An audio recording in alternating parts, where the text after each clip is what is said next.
রাজ্য বলছে যে ওই জায়গায় আমরা বসতে দেবো না, যেখানে প্রাক্তন সেনারা বসতে যায়। তা দেবে কেন?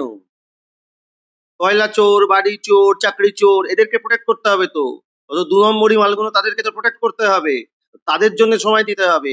প্রাক্তন সেনাকর্মীদের বা সেনার লোকেদের তাদের কি করে সম্মান দেবেন আপনারা? মমতা বন্দ্যোপাধ্যায়কে বেটে 200 জন সেনা কি পালাতে পারে আপনার কি? পাগলে কিনা বলে দাদা, এর উত্তর সারা ভারতবর্ষের মানুষ জানেন।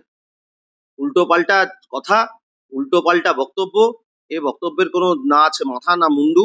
উনি বলছেন ভারতীয় সেনাকে অপমান করছেন, এই অপমানজনক কথা আমরা চাইবো উনি এই কথা নিঃশর্ত ক্ষমা চেন। আচ্ছা, এখানে আরেকটা প্রশ্ন উঠে আসছে যে মমতা বন্দ্যোপাধ্যায়, মানুষ এখন প্রশ্ন করছে মমতা বন্দ্যোপাধ্যায় ইডি সিবিআইকে হুঁশিয়ারি দিয়ে ইলেকশন করিয়েছেন, সিআরপিএফ কে হুঁশিয়ারি দিয়ে তার লোককে দিয়ে ইলেকশন করিয়েছেন। এবার যদি রাষ্ট্রপতি শাসন হয় তাহলে সেনা নাম, তার জন্য কি সেনাদের অপমান করছে যাতে সাধারণ মানুষের? দেখুন, রাষ্ট্রপতি শাসন হবে কিনা আমার জানা নেই, তবে এইটুকুনি বলতে পারি এর মুলুক ভাবা তৃণমূলের একটা স্বভাব হয়ে গেছে পশ্চিমবঙ্গেটা, এবং পশ্চিমবঙ্গটা হয়তো তৃণমূল কংগ্রেসের নেতাদের বাবার যেটা অভ্যাসে পরিণত হয়েছে, এটা তাদের একটা পৈতৃক সম্পত্তি। এটা কারোর পৈতৃক সম্পত্তি নয়। নির্বাচনের মাধ্যমে একটি সরকার আসে, পরিবর্তন হয়, তারা সরকার চালায়, আবার পরিবর্তন ঘটে। কিন্তু পশ্চিমবঙ্গ একটা ব্যতিক্রমী জায়গা, যেখানে 35 বছর বাম শাসন, তারপরে 15 বছরের আহ প্রায় আপনার এই তৃণমূলী শাসন, প্রায় 50 বছর পিছিয়ে পড়েছি আমরা। এবং এই 50 বছর পিছিয়ে পড়ার দরুন যেটা হয়েছে, যে বিভিন্ন রাজ্যে দেখবেন কখনো যে সরকার ভালো কাজ করে সেটা রিটেন্ড হয়, কেউ পরিবর্তন হয়।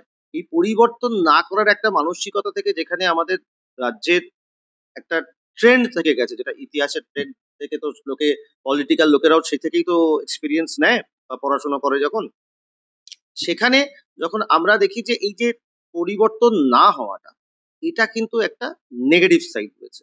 এবং সেই নেগেটিভ সাইডটা কি রয়েছে, যে ধরুন এই যে সরকার পরিবর্তন হচ্ছে না, সরকার পরিবর্তন না হওয়াতে তার নেগেটিভ কাজ, এই যে আজকে ধরুন আমরা কয়লা চুরির কথা বলছি, বালি চুরির কথা বলছি, চাকরি চুরির কথা বলছি, এখন এই মুহূর্তে যদি এই সরকারটা বদলে যায়, নতুন একটি সরকার আসে যেটা তৃণমূল বিরোধী সরকার, তো স্বাভাবিক অর্থে যে ভুলগুলো তৃণমূল কংগ্রেস করেছে সেগুলো অল উইল বি রেকটিফাইড। সেই রেকটিফিকেশনটা তো ভীষণভাবে দরকার। আজকে 26,000 চাকরি প্রার্থী রয়েছে, তাদের জীবন নিয়ে ছেলে খেলা। এই যে আজকের দিনে দাঁড়িয়ে আপনি বলুন তো, আয়ুষ্মান ভারত কার্ড কেন পশ্চিমবঙ্গবাসী পাবে না? আমাদের ওখানেই একজন ওষুধের দোকান রয়েছে, তার ক্যান্সার হয়েছে এবং তার প্রচুর খরচা হচ্ছে। আজকে তার যদি এই কার্ডটা থাকতো, আয়ুষ্মান ভারত, তিনি আজকে বম্বে ক্যান্সার হসপিটালে গিয়ে নিখরচায় ট্রিটমেন্টটা করাতে পারতেন, বা ভালো কোনো ক্যান্সার হসপিটালে গিয়ে এটা করাতে পারতেন পশ্চিমবঙ্গের বাইরে। তিনি পশ্চিমবঙ্গের বাইরে যখন যাচ্ছেন, তাকে, বা পশ্চিমবঙ্গের ভেতরে যখন করতে হচ্ছে, তাকে তার পকেট থেকে এই খরচাটা করতে হচ্ছে। দুর্ভাগ্য যে তার এই অধিকার থাকা সত্ত্বেও ভারতীয় হিসেবে শুধু রাজ্য সরকারের উদাসীনতা, শুধু নয় বেয়াদপির জন্য এটা হচ্ছে না। উদাসীনতা আবার কি, ইচ্ছে করে করছে না তো বেয়াদপি। উদাসীনতা হচ্ছে একটা জিনিস, আমার মনে হলো আমি একটু উদাসীন হয়ে সেটা ডিলে তুলে ফেললাম, এ তো বেয়াদপি যে আমি করতে দেবো না। আরে আপনি আমার অধিকার ছিনিয়ে নিতে পারেন নাকি? আপনি আমার বাড়ির লোক, আমার পরিবারের লোক, আমার আত্মীয় স্বজন, তাদের সকলের আপনি মেডিকেল হেলথ, যেটা মানে তার জীবন নিয়ে আপনি ছিনিমিনি খেলতে পারেন নাকি? আপনি পশ্চিমবঙ্গবাসীর সকল মানুষের আপনি স্বাস্থ্য নিয়ে ছিনিমিনি খেলতে পারেন নাকি? কোভিডে তো দেখিয়ে দিয়েছে যে কি সাংঘাতিক অবস্থা আপনার এখানে। এবং সবচেয়ে বড় কথা হচ্ছে, তৃণমূলের নেতারা রাজ্য সরকারের হাসপাতালে যান যখন সিবিআই বা ইডির হাতে গ্রেপ্তার হওয়ার সম্ভাবনা আসে, বা গ্রেপ্তার হলে তখন প্রচন্ড শরীর খারাপ হতে শুরু করে, ঠিক তার আগে আগে তারা ভর্তি হতে চান। একটি সময় রাজ্য সরকারের হাসপাতালে যান, বাদ বাকি সময় যদি সত্যি সত্যি ট্রিটমেন্ট করতে হয়, তখন তারা কোথায় যান? তারা সবাই নয় ভারতবর্ষের বাইরে চলে যান, অথবা পশ্চিমবঙ্গের বাইরে গিয়ে কোথাও মুম্বাই, কেউ দিল্লি, কেউ হায়দ্রাবাদ, কেউ ব্যাঙ্গালোরে গিয়ে চিকিৎসা করাচ্ছেন। এবার ভেবে দেখুন কি সুন্দর চিকিৎসা ব্যবস্থা আমাদের এখানে। বাংলা দলটি দল তৃণমূল কংগ্রেস এবার বাঙালির আবেগ রবীন্দ্রনাথ ঠাকুরের ছবি পুড়িয়ে ফেললো, আমরা দেখলাম। নির্লজ্জ, বেহায়া এরা নির্লজ্জ, এরা বেহায়া, এবং তাই জন্যে এরা পশ্চিমবঙ্গবাসীকে ভুল বোঝানোর চেষ্টা করে, বাংলা বাঙালির কথা বলে। আচ্ছা,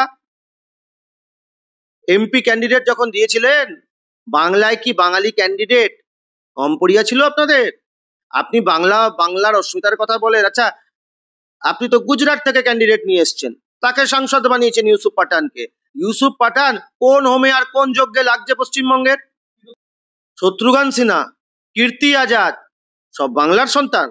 আপনি কাজ করাবেন অন্যদের দিয়ে, দায়িত্ব দেবেন অন্যদের, এমপি ক্যান্ডিডেটের সময় আপনি করবেন অন্যদের, এমপি বানাবেন এমন লোকেদের যাদের দিয়ে পশ্চিমবঙ্গের কোনো উন্নয়ন হয় না। আপনি যারা পশ্চিমবঙ্গের নয় তাদেরকে বাইরে থেকে ইম্পোর্ট করে নিয়ে এসে এখানে নেতা বানাচ্ছেন, আর এসে বাংলার অস্মিতার কথা বলছেন।